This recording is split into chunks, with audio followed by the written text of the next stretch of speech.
Hey, good evening, everybody. Chris Starcheski, principal at Dudley Middle School from Unlock the Middle, coming at you live with some fantastic guests tonight in an educational smash Thursday night discussion, keeping our world absolutely whole as we go.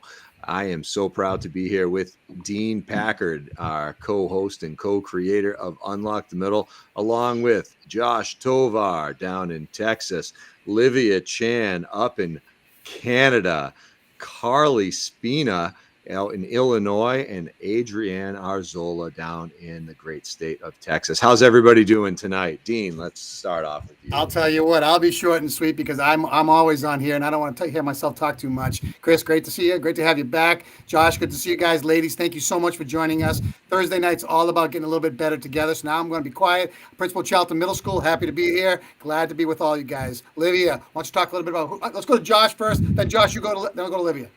Gotcha. Hey, everybody. Josh Tawat, proud principal of Memorial Pathway Academy here in Garland ISD, Garland, USA. Welcoming everybody. Remember, let's make sure that we share each other's thoughts, ideas, so that we sharpen up that tool chest for 22-23. What do you think, Livia? Are you ready? I'm so ready. I am so excited to be here. Thank you to Josh, Dean, and Chris. I am from the Greater Vancouver area in Canada, BC, on the very west coast. So I'm a head teacher and also a classroom teacher, and I have the joy of being in both roles. It's the best of both worlds. Awesome. Carly. Hi, I am Carly Spina. I'm super excited to be on tonight. I am joining in from the Chicagoland area, almost up in Wisconsin. That's how north I am in Illinois. I am a multilingual education specialist with a nonprofit with the Illinois Resource Center. And we support everybody in Illinois and beyond in serving their multilingual learners. So that is my jam, my passion.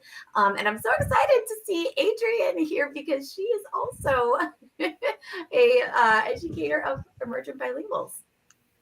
Awesome. Adrienne. Yes, I'm Adrienne Arzola. I'm originally from El Paso, Texas. That's my hometown, but I am now in Houston, and I am teaching at a brand new newcomer academy. It's called La Promesa in Aldine ISD, and it's a first of its kind. It's a social experiment. It's like everything that I've dreamed of from whenever I started teaching newcomers. So I'm really excited to start our second year and see where this amazing school takes us and takes these kids. So, we have a lot of people come on here, a lot of authors, a lot of a lot of leaders, a lot of educational collaborative people. But when we have teachers on, it's a different mix because you know what? You guys are in the trenches each and every single day. You are the pulse, you are the heartbeat of the schools. So, we asked the questions that we asked over the last couple of weeks about what was it like ending up your year? I mean, some of the challenges you had. Talk to us a little bit about that because you know what? I don't care if we're talking to somebody from Canada, Illinois, Houston. It doesn't matter where. You guys all face the same stuff. So, Adrienne, why don't you start off, please, and just talk a little bit about closing out your year, what it was like, and where you're at right now. I don't even. It's such a loaded question because this year was so new. I guess that's the best way to put it. It was my first year, or our first year opening this brand new school, working with newcomers. But it was also just kind of coming back from the pandemic. And, during the pandemic, we kept referring to getting back to normal or, what the norm was, or trying to get as normal as possible. And, I think the best thing to do is to just kind of throw that idea out the window and just kind of start from new, just like I was saying. And for me, moving to a new school, and moving to a brand new school that is just opening, trying to, work with new coworkers and really trying to build something from the ground up was definitely a crazy experience. And then towards the end of the school year, just knowing that we got through it and we did it, and just it was a great feeling. We know that there was a lot of bumps and bruises on the way, but we definitely came back successful. Our kids felt loved and cared for and nurtured, and I think that was the best part of it all. And they were excited to start a new school year just as much as we are. So I'm that was, I think, what I'm most proud of. Carly.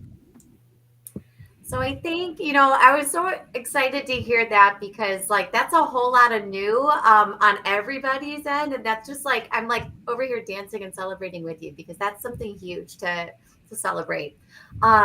So I think that everyone that I have worked with over this past school year was honestly just feeling so relieved, because I think everyone was just in dire need of that like season of rest and recovery, because the past few years have been really hard. And we've had a really difficult time with sub shortages. I know that's something that has kind of been impacting everybody. Teacher shortages, number one, and then also sub shortages. And so I don't know, I think there's just, everyone's short on everything. We're all short on time. We're all short. We feel short on resources. We feel short on patience. So I think that everyone was kind of ready to have a little break, a little season of rest and recovery and healing. But I mean, now I'm seeing my professional learning network come alive over the summer, and everyone's reading their books and attending all these conferences and workshops, and like reigniting all of that spark that we bring to our field and what we do every day with kids. So I think it's cool to see. I love seeing people post all of their vacation photos and like seeing them take it a little bit slower. But I get energized when I see like, they're like, yeah, I just saw this keynote, or, oh, I just saw this great resource. I'm like, all right, let's go. Let's do this. Awesome. Oh, I love the energy. Olivia. That's amazing. Thanks for sharing all of that, Adrienne and Carly. You're saying there's a lot of shortages and things, but I want to kind of combine what you both said, in that we were definitely not short on love and joy. And, when we have the passion to teach, that joy just doesn't go away, right? And even though we're tired and there are other challenges, that's where honestly, sometimes I think about whether or not I should share this or not, but I had one of the best years of teaching ever. And it's because of the relationship. Like every year, I've been teaching for 23 years, and every year I get better at building relationships. And this past year, I made one small change, and that was to tell my kids, I love you. And just that one small change. I always loved my kids, but I never said it. And so at first it was kind of strange, but when they said it back to me, and the number of times that we just share with each other, I love you, it changed the whole environment. And, every single day they know that they are loved because I show them, I write it on the board for my morning message. This sign means I love you. So even at lunch, when I leave the room, I'll just say, have a great lunch. I love you as I leave. And the hugs, and isn't that just the best feeling, is just to share that love and the joy of being around each other. So that's one of the reasons why it was just one of the best years of teaching ever. That relational piece. Yeah, I sit here and I hear what you just said, Livia, and living with an educator, upstairs, my wife, she's a middle level educator. Dean's wife is a middle level educator. Mm-hmm. While there was a heck of a lot of love and building on those relationships and those connections, it was not an easy year. A lot of folks re-entered into this year thinking, hey, you know what, how bad could it be? We went through this remote session, this hybrid session, and then this sort of in-person session the year before. And we're back to normal, right? And all of a sudden they pulled the carpet right out from underneath us, because those social emotional levels, those kiddos who were dysregulated, the adults who were dysregulated, all came in one package at the front door at the same time. And we needed to adjust and adapt. So, as we think about that, and preparations for next year, what are some key building blocks that we learned in the last year that we're going to prepare us for the coming school year so we can be even stronger and better? Josh, what do you think, man? I think that in a summary, what Livia, what Carly, and Adrienne stated has been the crucial part of it, is that we've really reached down and we've really heard, hey, Renisha, welcome. I need Thank some you. stuff. Yay, we did it. We have our guests. We had some issues linking in. Hey, Renisha, present yourself. Talk to everybody who you are. Hi, I'm Renisha Edwards. I wholeheartedly apologize. I've tried everything to get in. Not your fault. Honored to be here with you. I'm a curriculum instruction associate principal in Aldine ISD at Eisenhower High School. Love, value, and honor to serve kids. Absolutely great awesome. Thank you so introduction. much for joining us. I Absolutely. work Core for all values these- right there. I work Yeah. for all the though. Oh, we gotta connect. So as I was saying, it comes down to, I think that the last couple of months in regards to the closure of 21-22, we really made it an effort to make SEL, the connection with kids, the most crucial part of instruction. And overall, we've seen the reflection of our scores. And the scores really did not take a huge fall back as many people expected. Because you know what? The educators went to where it counts. Because kids will walk on fire for you as long as they know that you're there for them. Because you know what? Kids don't care how much you know until they know how much you care. And if we showed them that from one coast to the other coast, we put love first. And you know what? That's where our payout was. Our kids walked on fire for us. So I think that right now what we've learned the last couple of months is that making sure that we remember that we're not in the science business, we're not in the English business, we're not in the math business, we're in the people business. And as long as our kids and our team members know that we care about them, they're going to be walking on fire to make sure that the future of the United States, the future of America is prepared to move ahead. I never get tired of you saying that, Josh. No, never. I've known Mr. Thawan for half of my life, and he's said it since probably the first day I met him. And it's speaking from, like, me sitting here in front of you all is speaking truth to everything he has to say, because I was his student, kind of. I mean, he wasn't my teacher in the classroom, but he was my assistant principal in high school. And like I said, I wouldn't be sitting here today if it weren't for Mr. Thavat. So Very nice. Very powerful experience that we have, and I think you with Josh, it's really important to highlight, the idea of the connectivity that we have as educators to our students. They have unparalleled, undeniable potential. And sometimes we are the champions and we don't even know it, because we're responsible for 125 kids in our grade book, right? So we treat everyone as gold and we move forward every single day and remind them that they're special. And lo and behold, you end up on the same video cast as one of your mentors. Carly? So I loved everything that you said. And I think that is something like we have really shifted the focus of like, okay, wait, why are we really here? We're not here to teach math content, right? We're here to teach children. I think one of the other big things that we have kind of learned and taken, and that, like, it's like one of those lessons that we've carried in, I think, to our, I don't want to say post-COVID, but like during COVID, I don't know, because we're still in the midst of it. But I think the family connections, I think we've really like taken stock in how we as schools are engaging with families, and like really shifting the focus from like parental involvement, like how are y'all coming to us, and shifting it to like wait, engagement. If I think of like an engagement ring, that implies a relationship, right? Like there's multiple ways, like it's a two-way street or five-way street or whatever. But I think schools have been really mindful of how we are connecting and engaging with the families that we serve, and also how we connect with community resources. Like during everything that was kind of shut down, we had to get like, oh my gosh, how are we going to distribute food? We got really creative with like our local libraries and our local police departments and fire stations of like, how are we going to arrange for all of the distribution of resources and things like that. And I think that's one of the connections that has like remained.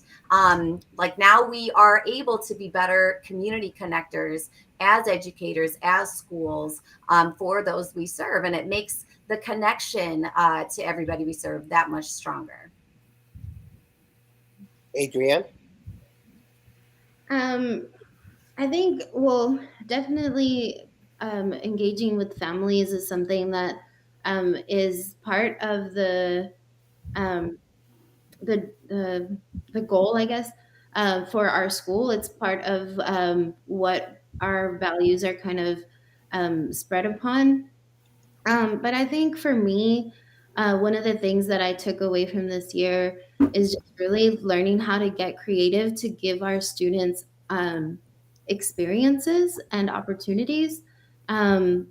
We do have to get creative, like there was so many limits put on schools and the way that we did things because of COVID and because of the pandemic. There was less and less field trips. There's less and less things that we can do,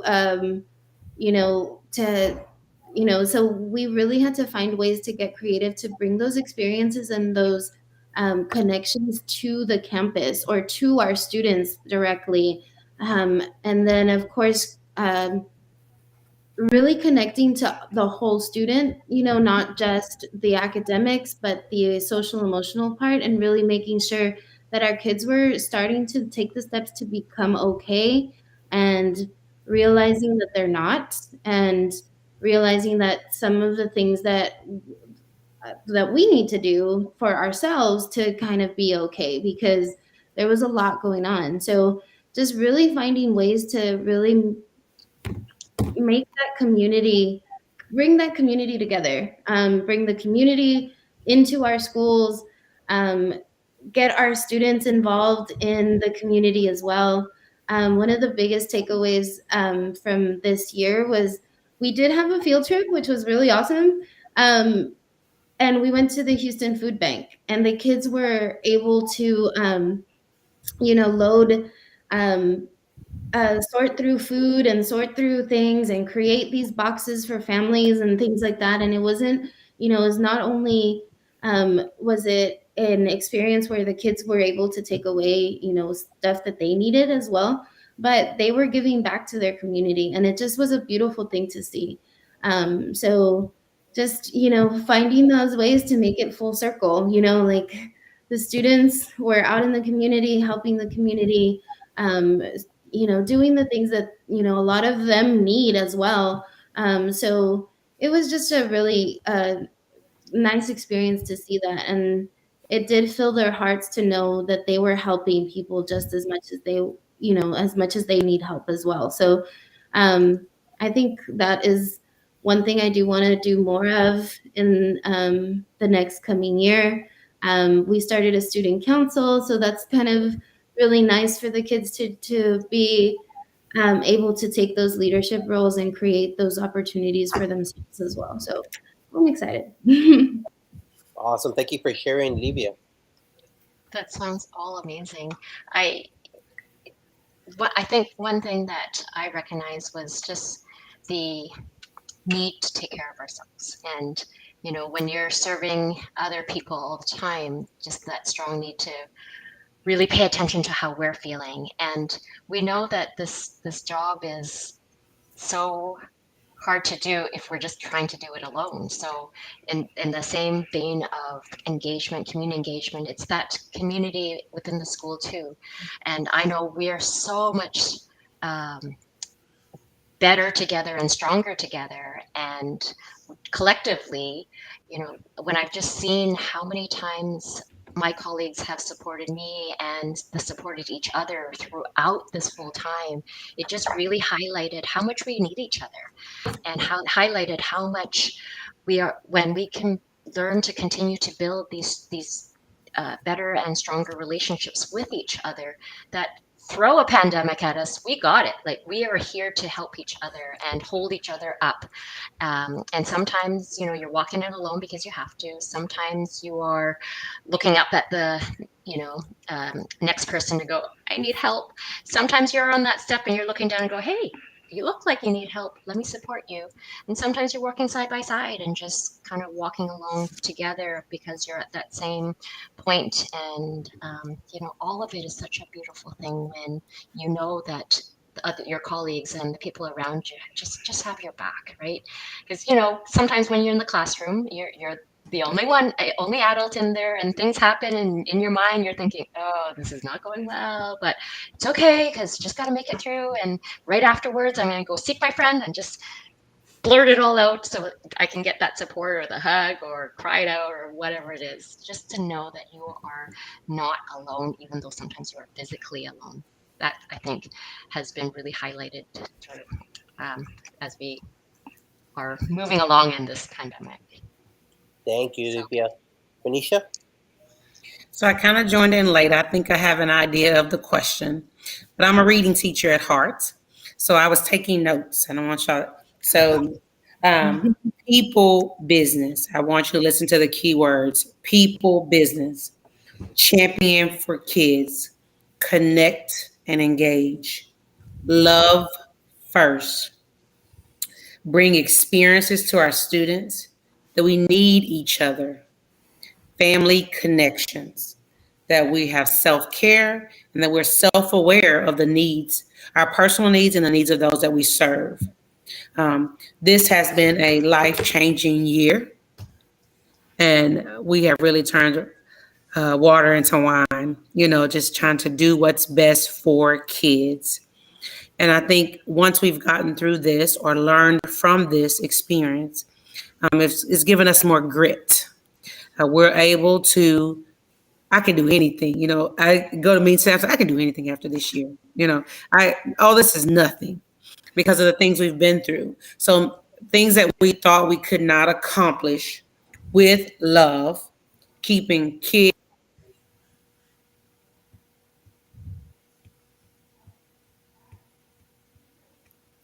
No. With love, keeping kids first, we can accomplish all things with family connections. Love it. Thank you, Renisha. That's so awesome. Drop So- the mic. Done. Exactly. Awesome. So, guys, now that we've had this whole reflection in the whole past year, what are you all doing for the self-care aspect of it? Because right now we're in the middle of doing that. And like you said, Livia, we're seeing all these beautiful things of PDs and conferences and seaside pictures with a book. You know, I was just in Florida right now with my family. What are we doing to sharpen the saw? Dean, what are you all doing up there to sharpen the saw? Sharpen the saw. We're taking some time to relax. Okay, that's the number one thing. Trying to find out that inner balance, and it's so important. You know, and I always had a problem with doing that. And Chris can tell you, I have a problem shutting off my email. I have problems, not going to work. It's just, it's like it's embedded in my mind that I have to do this. But I have people telling me, and they remind me often, you know what? When you're gone, it doesn't matter, okay? As long as your systems are in place that are kids first and kid friendly and that you've done everything to get out in front, you don't have to worry about all that stuff. So again, for me personally, it's about just trying to catch my breath just a little bit and be 100% ready to go by August 1st. And that's 30 days before we really begin. So we still have some time, which is really good. Chris? Yeah, sharpening the saw. I love Covey, man. 7 Habits, so powerful. But we sit down and think about sharpening the saw as educational leaders. We sit down and we understand that we can get distracted, much like what Dean said. For me, I've got one required read for the summer. I've got one get better for myself read, and I've got one I'm going on vacation and I'm just going to read trash, for a little while on the plane and on the boat. But for me, it comes down, the rest of rejuvenation starts at home. It starts with family. It starts with coaching, baseball. It starts with taking pride in my daughter's, dance abilities, being out at the pool. Being able to be present in the moment for myself. And I really do feel that my faculty and staff understand that, because I try to model that for them. I put my out of office reply on the weekends or as I'm going on vacation. And for some folks, I know they need to hear back from me. So I'll get back to them really quickly. But I'll let them know I'm not giving you the response that you need to hear right now. I'm just acknowledging that I received this. But really trying to find that work-life balance and that opportunity for me to be whole again. And there's been no doubt that other educational leaders on this screen and around the country, it was way more than a pound of flesh that was taken from us. There were quite a few million brain cells that were sacrificed as we processed and thought through all the various scenarios. So self-care, super, super important. Classroom teachers, man, God bless you. Adrian, what are you doing to take care of yourself this summer? Well, I think for me, it's kind of been a difficult summer. I've had some stuff happen really early on that kind of takes up a lot of my time. However, I think just kind of really embracing and taking in the small things, the little things. I'm staying with my brother right now because of the things that happened early in the summer. And even though it's kind of a unfortunate situation that has kind of got me or made me, stay here, I'm just kind of trying to make it the best situation ever, because I'm having time with my niece and nephew. They're 6 and 4. And my little niece is 6 years old and my little nephew is 4 years old. And I wouldn't have this time with them if, the summer didn't go this way. So I'm just taking in every little crazy little song. I have heard Baby Shark maybe like too many times for someone to like be sane still. But again, every little moment with them, their little laughs, their little I just almost cried the other day. Just I was at the kitchen table and my niece was in a little couch, her little couch next to the table, and she was reading a book, and my heart just kind of exploded. And being able to read books to them before they go to bed, and just kind of getting those hugs and stuff that I wouldn't have been able to do otherwise.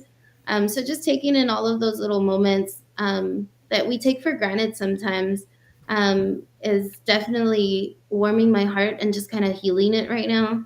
Also, my dogs.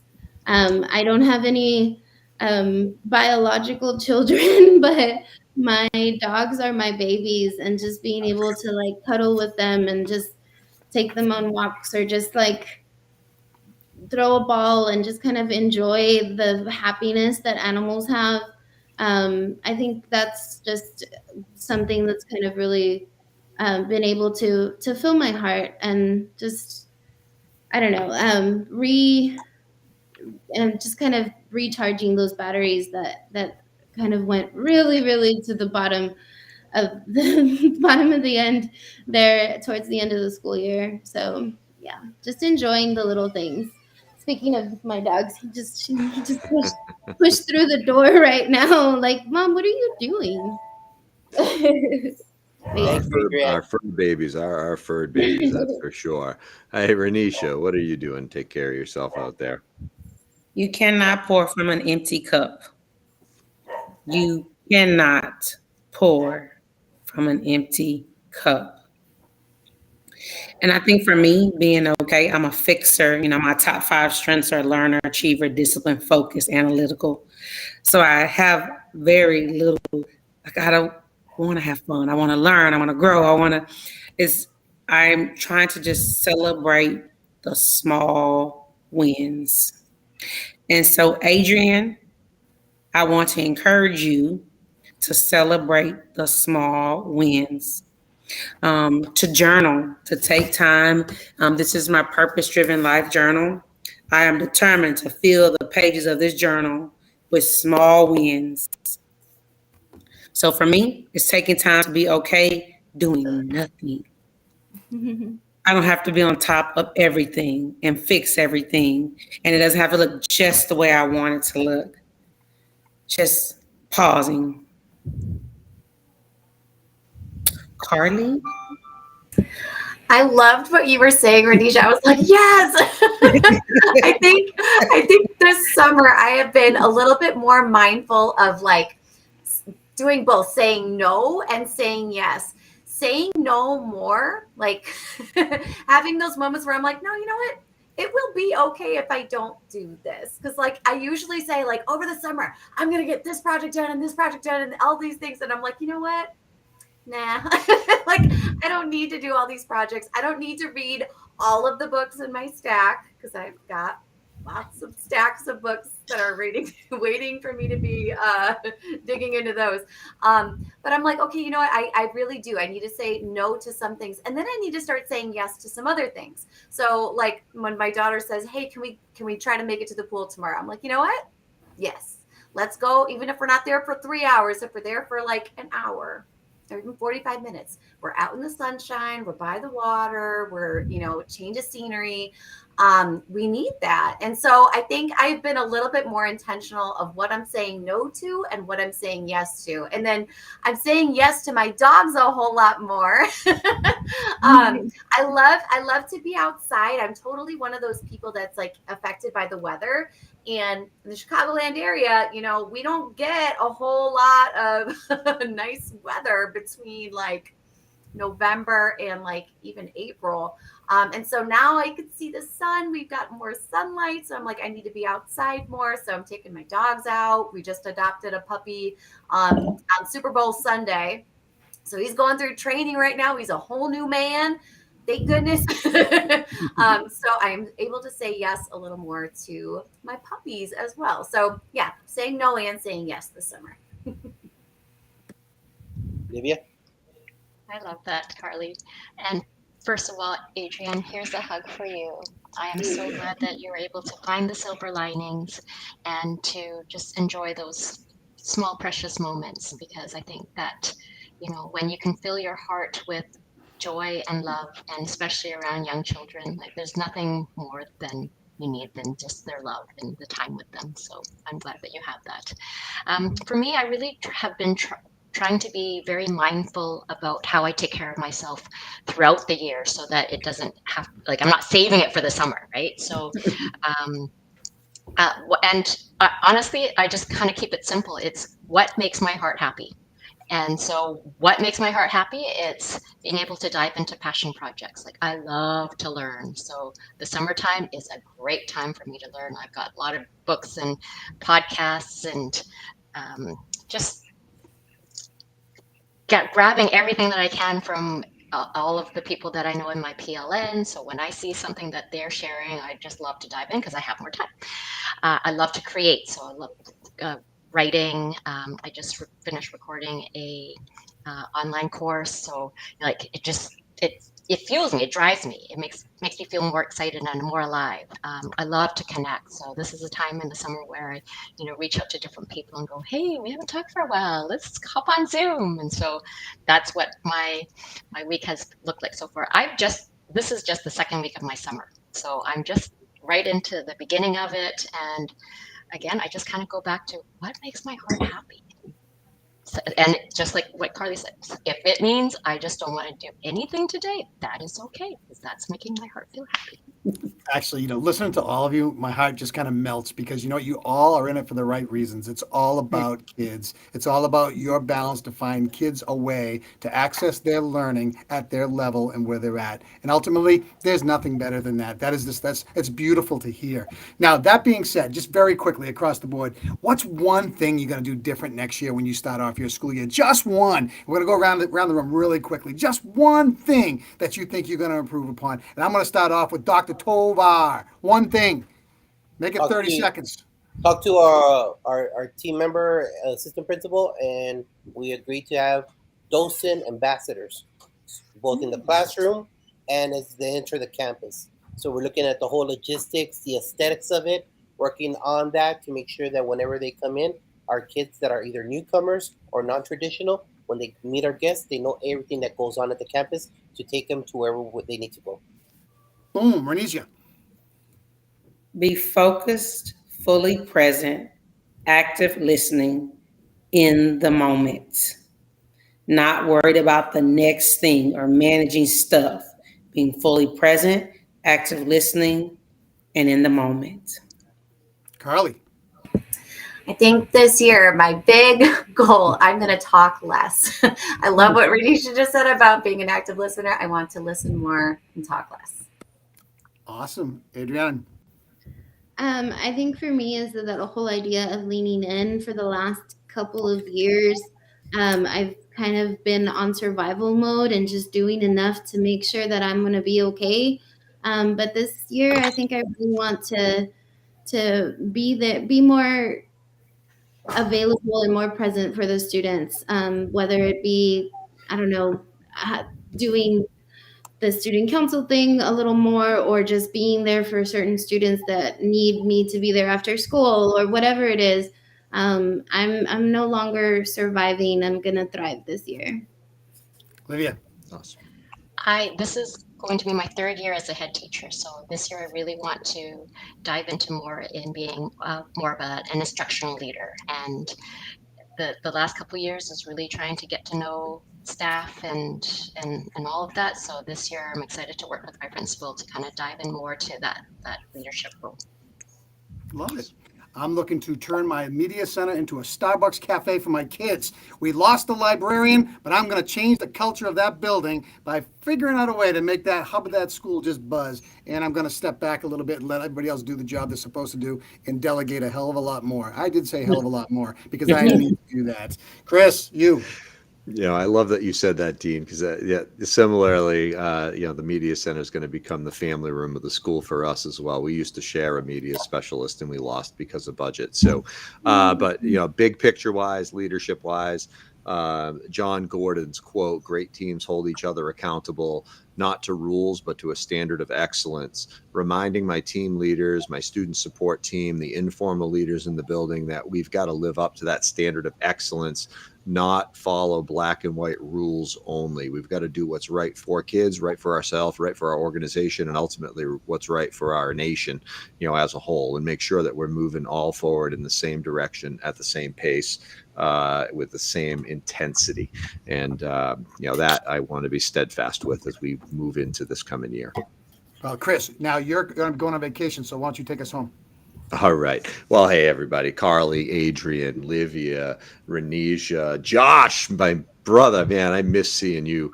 And of course, Dean, everybody out there in Unlock the Middle Land. We are going to be wrapping it up right now. We're going to be coming back to you on Sunday evening. I won't be there because I will be in Miami at a baseball game, getting ready for a Disney cruise because I am shutting it off for an entire week. You'll be watching us on your phone. Cut it out. Yeah, I probably will. I won't be commenting. But really, this evening has been a pleasure for me because it was kind of a reinstatement back into the fold because I've been so busy with family obligations and the like on Thursdays and Sundays. It's been an absolute pleasure to be with you all. I learned a tremendous amount. I've got 2 sheets of notes that I'll get going on here. Renisha, thank you so much for your input. Carly, Adrienne, Livia, and Josh and Dean, man, the brothers, man, we're in good shape. Everybody out there, be good, stay hard, and just keep on chugging. Everybody stay on for a sec so we can wrap up after this. Have a great week, everybody.